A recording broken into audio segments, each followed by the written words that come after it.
এই খবৰ অতি গুৰুত্বপূৰ্ণ। আপুনি মই প্ৰায় বিভিন্ন সময়ত শুনো যে প্ৰাইভেট হস্পিটেলবোৰত কাৰোবাৰ মৃত্যু হয়, কিন্তু পৰিয়ালৰ লোকে সেই ডেড বডিটো নাপায় কাৰণ তেওঁলোকে টকা জমা দিব পৰা নাই, যাৰ ফলত বিভিন্ন সময়ত বহু দৰিদ্ৰ লোকে কান্দিবলগীয়া হয়, মাটি পৰ্যন্ত বিক্ৰী কৰি দিবলগীয়া হয়, আৰু তাৰ পিছত এদিন বা দুদিন পিছত মৰ্গৰ পৰা উলিয়াই লৈ যাবলগীয়া হয় তেওঁলোকৰ আত্মীয়ৰ ডেড বডি উলিয়াই নিবৰ বাবে প্ৰথমে প্ৰাইভেট হস্পিটেলক পইচা দিবলগীয়া হয়, আৰু যাৰ বাবে যন্ত্ৰণাত চটফটাই থাকিবলগীয়া হয় পৰিয়ালৰ লোকে। কিন্তু এতিয়াৰে পৰা অসমত তেনে ব্যৱস্থা আৰু কোনেও গ্ৰহণ কৰিব নোৱাৰিব। প্ৰাইভেট হস্পিটেলসমূহক অসমৰ মুখ্যমন্ত্ৰী ডক্টৰ হিমন্ত বিশ্ব শৰ্মাই ৰঙা চকু দেখুৱাই কয় যে মানুহৰ জীৱন আৰু মৃত্যুক লৈ আপোনালোকে টকাৰ খেল খেলিব নোৱাৰে। পাৰিলে আপোনালোকে আইন আদালতৰ ওচৰলৈ যাওক, আপোনালোকক যদি টকা দিয়া নাই তেওঁলোকৰ বিৰুদ্ধে আপোনালোকে কেছ কৰক, কিন্তু মৃতদেহ ৰাখি থ'ব নোৱাৰিব। এতিয়াৰে পৰা কোনো ব্যক্তিৰ যদি প্ৰাইভেট হস্পিটেলত মৃত্যু হয় আৰু পৰিয়ালৰ লোকে যদি টকা দিব নোৱাৰে, তাৰ অৰ্থ এইটো নহয় যে ডেড বডিটো ৰাখি থৈ দিব। অসমৰ মুখ্যমন্ত্ৰীৰ এই সিদ্ধান্তক অসমৰ কোটি কোটি জনসাধাৰণে এতিয়া আনন্দৰে গ্ৰহণ কৰিছে। সকলোৱে কৈছে যে কেতিয়াবা আমি চৰকাৰী হস্পিটেলখনৰ ওচৰলৈ গৈ নাপাওঁ, কেতিয়াবা আমি প্ৰাইভেট হস্পিটেলতে আমাৰ ৰোগীজনক লৈ যাবলগীয়া হয়, ৰোগীক আমি প্ৰাইভেট হস্পিটেলতে দেখুৱাবলগীয়া হয়, ওচৰতে যিখন হস্পিটেল পাওঁ সেই হস্পিটেলখনলৈ লৈ যাওঁ। কিন্তু কেতিয়াবা ৰোগীৰ মৃত্যু হয়, আৰু মৃত্যু হোৱাৰ পিছত ৰোগীগৰাকীৰ মৃতদেহ আমি লৈ আহিব নোৱাৰোঁ, কাৰণ প্ৰাইভেট হস্পিটেলসমূহে আমাৰ পৰা 2 লাখ, 3 লাখ, 5 লাখ, 10 লাখ, 15 লাখ টকা বিচাৰে। সেই টকা আমি দিব নোৱাৰোঁ কাৰণে আমাৰ মৃতদেহ আমাৰ হাতত অৰ্পণ নকৰে। কিন্তু মুখ্যমন্ত্ৰী ডক্টৰ হিমন্ত বিশ্ব শৰ্মাই এই সুন্দৰ পদক্ষেপ গ্ৰহণ কৰাৰ লগে লগে অসমৰ সাধাৰণজনে এতিয়া মুখ্যমন্ত্ৰীক প্ৰশংসা কৰা দেখিবলৈ পোৱা গৈছে, কাৰণ এয়া এক সুন্দৰ পদক্ষেপ। কাৰণ বহু সময়ত এনেধৰণৰ ঘটনা আমাৰ ৰাজ্যত প্ৰায়ে হৈছিল যে ব্যক্তিৰ মৃত্যু হয়, ব্যক্তিৰ মৃত্যু হোৱাৰ পিছত প্ৰাইভেট হস্পিটেলসমূহে উলিয়াই নিদিয়ে ডেড বডি, আৰু ডেড বডি উলিয়াই দিয়াৰ নামত তেওঁলোকে 15 লাখ টকা পৰ্যন্ত, 20 লাখ টকা পৰ্যন্ত বিচাৰে। বহু সময়ত আমি নেশ্যনেলিও তেনেধৰণৰ বাতৰি বহু সময়ত পৰিৱেশন কৰিছোঁ, আৰু তেনেধৰণৰ বাতৰি বহু ঠাইত বহু প্ৰান্তৰ পৰা অহাও আমি খবৰ লাভ কৰোঁ। এতিয়াৰে পৰা প্ৰাইভেট হস্পিটেলসমূহে টকাৰ বাবে এনেধৰণৰ কাম কৰিব নোৱাৰিব। এক সুন্দৰ পদক্ষেপ মুখ্যমন্ত্ৰীৰ। এই পদক্ষেপক আদৰেৰে গ্ৰহণ কৰিছে সাধাৰণ জনতাই। সবিস্তাৰে লৈ আহিছোঁ এই খবৰ, গুৰুত্বপূৰ্ণ খবৰ। আজিৰ দিনটোত মুখ্যমন্ত্ৰীয়ে এক ডাঙৰ ঘোষণা কৰে, ধন দিব নোৱাৰিলে মৃতদেহ ৰাখি থ'ব নোৱাৰিব প্ৰাইভেট হস্পিটেলসমূহে। এয়া এক যুগান্তকাৰী সিদ্ধান্ত বুলি ক'ব লাগিব অসমৰ ৰাইজৰ বাবে। প্ৰাইভেট হস্পিটেলসমূহলৈ মুখ্যমন্ত্ৰীৰ কঠোৰ নিৰ্দেশ। মুখ্যমন্ত্ৰী ডক্টৰ হিমন্ত বিশ্ব শৰ্মাই ৰঙা চকু দেখুৱাইছে প্ৰাইভেট হস্পিটেলসমূহলৈ, আৰু কৈছে যে টকাৰ বাবে ৰোগী ৰাখি থৈ দিব নোৱাৰিব বা মৃতদেহ ৰাখি থ'ব নোৱাৰিব। ধনৰ বাবে ৰোগীৰ অভিভাৱককো ৰাখি থ'ব নোৱাৰিব। দীৰ্ঘ সময় ধৰি ভুক্তভোগীৰ পৰিয়ালে বিশেষ নম্বৰ ডায়েল কৰি দিব পাৰিব অভিযোগ। এই বিশেষ নম্বৰৰ ব্যৱস্থা কৰা হ'ব বুলি মুখ্যমন্ত্ৰী ডক্টৰ হিমন্ত বিশ্ব শৰ্মাই উল্লেখ কৰিছে। ধনৰ বাবে মৃতদেহ ৰখাই থোৱাৰ কাৰো অধিকাৰ নাই, আৰু সংবিধানে তেনে অধিকাৰ কাকো দিয়া নাই বুলি মুখ্যমন্ত্ৰীৰ গুৰুত্বপূৰ্ণ মন্তব্য। মুখ্যমন্ত্ৰী ডক্টৰ হিমন্ত বিশ্ব শৰ্মাই আজি সাংবাদিকৰ আগত এই মন্তব্য কৰে। শীঘ্ৰেই কেবিনেটত আনুষ্ঠানিকভাৱে এই সিদ্ধান্ত ল'ব বুলি ঘোষণা কৰে মুখ্যমন্ত্ৰী ডক্টৰ হিমন্ত বিশ্ব শৰ্মাই।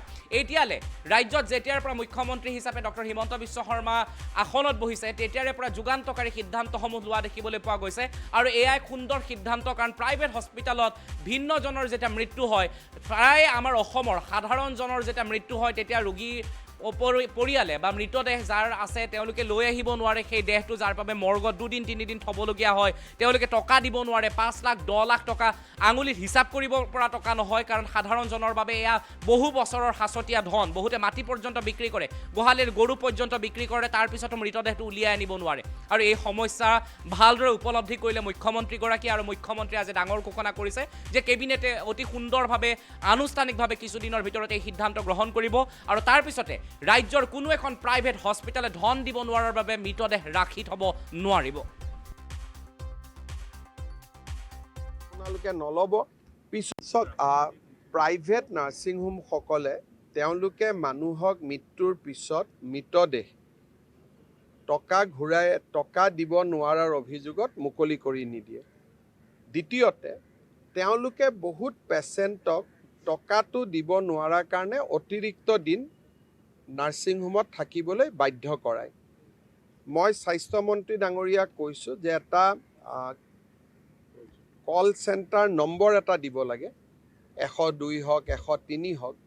যি পেচেণ্টে এনেকুৱা অসুবিধা পায় তেওঁলোকে যাতে লগে লগে সেই কল চেণ্টাৰটোত ফোন কৰি দিয়ে, আৰু আৰক্ষীয়ে গৈ পেচেণ্টজনক হস্পিটেলৰ পৰা লৈ আহিব পাৰে। কাৰণ ভাৰতৰ সংবিধান আৰু আইনে কোনো ব্যক্তিৰ মৃতদেহ ধৰি ৰখা বা কোনো পেচেণ্টক টকা দিব নোৱাৰাৰ কাৰণে ধৰি ৰখাৰ অনুমতি নিদিয়ে। কোনোবাই যদি আপোনাক পইচা দিয়া নাই, আপুনি চুক্তি কৰিব, আদালতত যাব, তেওঁৰ ঘৰ ক্ৰোক কৰিব, তেওঁৰ গাড়ী ক্ৰোক কৰিব, বেলেগ কথা। কিন্তু মানুহজনক ধৰি ৰখাৰ নিয়মটো নাই। সেইটো আৰ্টিকল 21ত লিখা আছে ভাৰতৰ সংবিধানৰ, যে জীৱন সকলোৰে অধিকাৰ, ইয়াক কোনেও কাকো ধৰি ৰাখিব নোৱাৰে। ইভেন পুলিচেও কাৰোবাক ধৰি ৰাখিলে কোৰ্টক জনাব লাগে। নাৰ্ছিং হোমে মানুহক ধৰি ৰাখে, কোৰ্টকো নজনায়, পুলিচকো নজনায়, মাটি বাৰী বিক্ৰী কৰিব বাধ্য কৰায়। গতিকে এই বিষয়ে আমি চিন্তা কৰি আছোঁ। আপোনালোকে ভাল খবৰ এটা পাব। 2 এদিনতে আমি ইয়াৰ ওপৰত এটা কেবিনেটত আলোচনা কৰি এটা সিদ্ধান্ত ল'ম, যাতে নাৰ্ছিং হোমত পেচেণ্ট আৰু ডেড বডি দুইটাক যাতে ধৰি ৰাখিব নোৱাৰে। টকা পইচা লাগিলে অহাৰ আগতে এডভান্স লওক, আমাৰ ক'বলগীয়া নাই। আৰু মইতো নাৰ্ছিং হোমসকলক সদায় কওঁ যে এনেকুৱা পেচেণ্টক আপোনালোকে ল'ব যোনে আপোনালোকক টকা দিব পাৰিব। দুখীয়া মানুহবিলাকক পেচেণ্ট হিচাপে আপোনালোকে নল'ব, পিছত অশান্তি হয়, আপোনালোকেও পইচা নাপায়, কাৰোবাক ধৰি ৰাখিব লাগে, মাটি কম দামত গৈ বিক্ৰী কৰি আহিব লাগে। গতিকে এই ব্যৱস্থাটো ভাল নহয়। এই ক্ষেত্ৰত আমি কঠোৰ সিদ্ধান্ত আমি ল'ব গৈ আছোঁ। চাওক, প্ৰাইভেট নাৰ্ছিং হোমসকলে তেওঁলোকে মানুহক মৃত্যুৰ পিছত মৃতদেহ টকা দিব নোৱাৰাৰ অভিযোগত মুকলি কৰি নিদিয়ে। দ্বিতীয়তে, তেওঁলোকে বহুত পেচেণ্টক টকাটো দিব নোৱাৰাৰ কাৰণে অতিৰিক্ত দিন নাৰ্ছিং হোমত থাকিবলৈ বাধ্য কৰায়।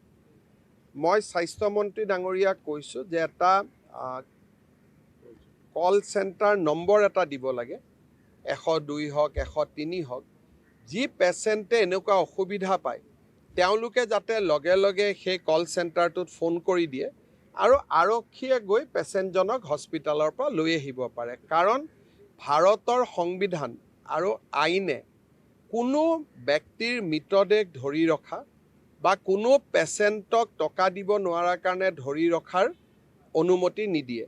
কোনোবাই যদি আপোনাক পইচা দিয়া নাই, আপুনি চুক্তি কৰিব, আদালতত যাব, তেওঁৰ ঘৰ ক্ৰোক কৰিব, তেওঁৰ গাড়ী ক্ৰোক কৰিব, বেলেগ কথা।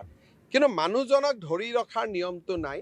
সেইটো আৰ্টিকল 21ত লিখা আছে ভাৰতৰ সংবিধানৰ, যে জীৱন সকলোৰে অধিকাৰ, ইয়াক কোনেও কাকো ধৰি ৰাখিব নোৱাৰে। ইভেন পুলিচেও কাৰোবাক ধৰি ৰাখিলে কোৰ্টক জনাব লাগে। নাৰ্ছিং হোমে